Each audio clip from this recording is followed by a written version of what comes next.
Huyu anaweza, wewe ushindwe na nini? Alipowezea wewe unashindwa wewe unashindwa kama yule ameweza. Penye ugumu ndipo tunapotaka mafanikio, na mtu asikudanganye, mafanikio hayaji kwenye wepesi. Huwezi kuyapata kwenye wepesi tu. Ukitaka mafanikio yoyote yale, lazima ufanye kwenye ugumu pawepo na wepesi. Yaani upafanye kwamba ni wepesi, uamue uamuzi. Kuna jambo linaloshindikana,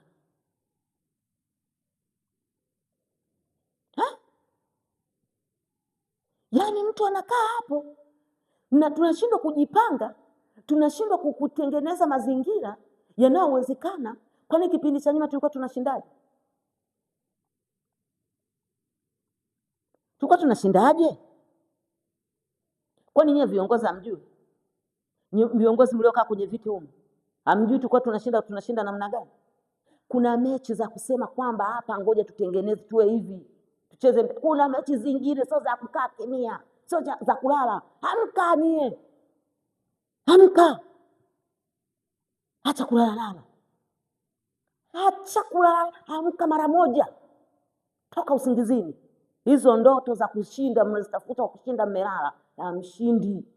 Amka, mnaota, toka kwenye ndoto hizo. Nataka nini? Amka, amka, amka, amka, amka, amka, amka, amka. Kumekucha, mkapambana, pambana kiume. Mwanaume asifiwe kwa kula, anasifiwa kwa kazi. Simba akiingia polini hajawahi kuwa mgeni, hajawahi kuna poli geni.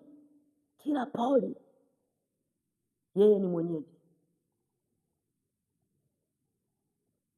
Tatuambiaje Zanzibar? Yanga mwenyewe tulishampiga hapo Zanzibar. Azam tumeshampiga hapo Zanzibar. Nilipi linaloshindikana? Sisi tulienda kumfinyanga pale kama chungu. Mbona tunamfinyanga Yanga kirahisi? Mbona hiyo hatari? Hakuna kupepesa macho. Amka, tokeni kwenye usingizi nyinyi. Tukasirishe, msiamshe vilivyolala kwa ajili ya Simba yetu. Tuna uchungu, tunaumia, afu mnalala nini? Tokeni kwenye uongozi kama mmeshindwa. Nyanyuka, toka viti, pindua viti, mtoke, muondoke.